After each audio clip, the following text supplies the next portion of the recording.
حاضر جايه اهو. اهلا يا ام ليلى، تعالي. ازيك يا حبيبتي، عامله ايه؟ انا قلت اجي اقعد معاكي شويه، تنوريني في اي وقت والله. ايه الاخبار؟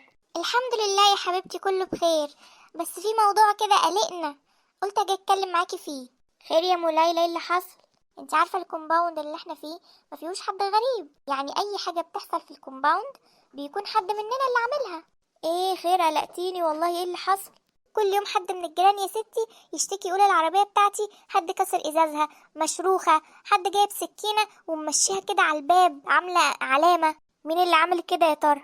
والله احنا مش عارفين، الموضوع ده بقاله اسبوع كل يوم حد بيشتكي. فاحنا بنقول يعني مين اللي هيكون بيخش الكومباوند وبيعمل الحركات دي؟ اكيد حد من السكان. اه طبعا حد من السكان. طب يمكن اللي اتأذوا دول في عداوة بينهم وبين شخص هو اللي بيعمل كده فيهم كل يوم. ما احنا عربيتنا موجودة ومفيش حاجة بتحصل فيها. ما هو الغريب بقى ان كل العربيات مأذية الا عربيتكم. اه، وقصدك ايه؟ لا مفيش حاجة، بس انا مستغربة يعني. هو مش المفروض في كاميرات؟ ايوه في كاميرات قدام كل فيلا، ولكن الجراج بتاع العربيات ما فيهوش كاميرات. طب مش هيركبوا كاميرات فيه؟ بعد اللي حصل ده قالوا ان هم هيركبوا كاميرات، بس امتى مش عارفه. طب خلاص، وقتها هنعرف بقى مين اللي بيعمل كده. اه بالظبط يا حبيبتي، خلاص انا همشي بقى عشان جوزي قرب يجي من الشغل. مش عايزه حاجه؟ تسلمي يا حبيبتي، يلا مع السلامه. عايزه تقول ايه يعني؟ كل العربيات مأذيه الا عربيتكم؟ يعني احنا اللي بنعمل كده في عربيتهم ولا ايه؟ لما نشوف اخرتها مع الجيره دي. ايه يا سارة، ما بتاكليش ليه؟ اكلك زي ما هو. والله يا محمود في موضوع شاغلني قوي. خير في ايه؟ ام ليلى جات لي النهارده وقالت لي حاجه غريبه قوي. بتقولي ان الجيران بيشتكوا ان في حد بيكسر عربيتهم وبيخربها وبيحكها بالسكينه وبيعمل حاجات غريبه فيها. طب واحنا مالنا بالموضوع ده؟ ما قلتش ان احنا لينا دعوه، انا بس بقولك. هي قالت لي ان عربيتكم هي الوحيده اللي سليمه، وباقي عربيات الجيران كلها بلا استثناء فيها خدش. ده حاجة غريبة قوي. طب اشمعنى عربيتنا احنا صح؟ لا يكون حد من الجيران عاملها فينا عشان يورطنا. والله صح يا محمود، ممكن يكون فعلا حد من الجيران كده مؤذي، هو اللي عايز يدخلنا في مشاكل.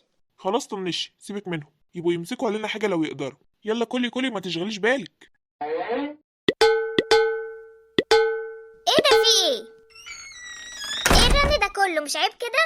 ايه اللي انتوا بتعملوه ده؟ البيوت ليها حرمة. حرمة؟ حرمة ايه يا ام حرمة؟ احنا عايزين نعرف بقى ايه اخرة اللي انتوا بتعملوه في عربياتنا ده. احنا قلنا نيجي الاول قبل ما نطلب الشرطة. جايين معاكم بالذوق وبالاحترام، مفيش فايدة. هو انتوا عندكم دليل اصلا على اللي انتوا بتقولوه ده؟ ايوه يا اختي عندنا دليل. دليل ايه بقى ده ان شاء الله؟ كل العربيات متكسرة ومخدوشة الا عربيتكم.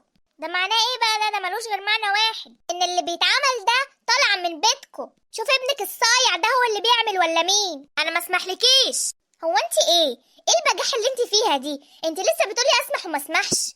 العربيات دي كلها تتصلح، وانتوا اللي هتصلحوها، والا هنطلب الشرطة. طب ما تحطوا كاميرات، حطوا كاميرات ويعرفوا مين اللي بيعمل كده في عربياتكم. احنا مالنا احنا؟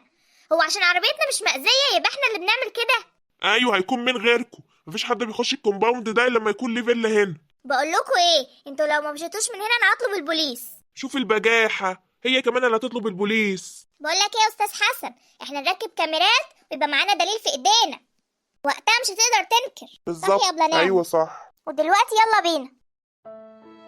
حسبي الله ونعم الوكيل فيكم. كده روقت وديت حودة، ناقص بقى الصالة والمطبخ. ايه ده؟ دي مطوة؟ والله يا علي يا استاذ حودة، شايل مطوة ليه؟ ماشي لما يجي ابوك. السلام عليكم. وعليكم السلام. في ايه تاني يا بنتي؟ هو انا كل ما ارجع من الشغل الاقي ضربة بوز؟ ابنك يا سيدي، كنت بروق اوضته لقيته شايل مطوة. صحيح الكلام ده يا واد؟ يا بابا انا هفهمك. اتفضل يا اخويا سمعني. يا بابا انا كل اصحابي شايلين مطوه بيتفشخروا بيها على بعض، اشمعنى انا يعني مش هشيله؟ وبعدين انا مش بعمل بيها حاجه، انا شايلها كده وخلاص. وكمان بتعترف وبجح. الواد ده يتسحب منه التليفون لمدة اسبوع، يتسحب منه عقابا ليه، وكل يوم تفتشي اوضته وشنطه وكل حاجته. حاضر. قلة ادب. يعني كده الكاميرات زي قلتها؟ اه طبعا، لان اللي عامل العملة دي وشه مش ظاهر خالص، ولابس حاجة سودا، مستحيل هنعرفه. طب وبعدين يا جماعة، انا العربية بتاعتي مصلحة بالشيء الفلاني، وبرضه رحت لقيته برضه خدش كبير. انا لقيت حل. ايه هو يا بنتي؟ احنا نجيب حارس يقعد طول الليل في الجراج، ويكون مسلح، ويكون كده طول بعرض كده عشان يقدر يمسكه، ويكون قاعد مستخبي. اول ما يسمع صوت ولا يلمح حد يمسكه على طول. وقتها بقى هنعرف هو مين الشخص اللي بيعمل كده. حلوه الفكره دي. خلاص سيبوا الموضوع ده عليا، انا هتصرف في واحد. وهنشوف بقى ست الحسن والجمال هتنكر ازاي.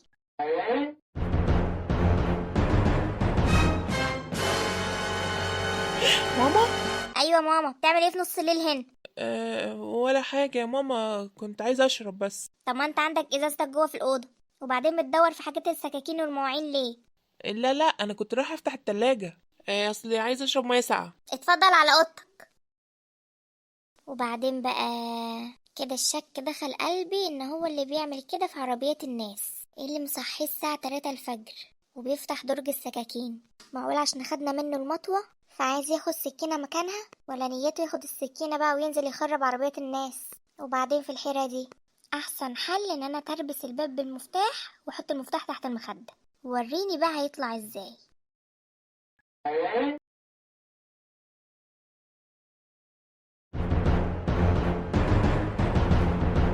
تعالى انا. امشي قدامي، امشي. هو في ايه بجد؟ وفين محمود؟ ايه ده محمود؟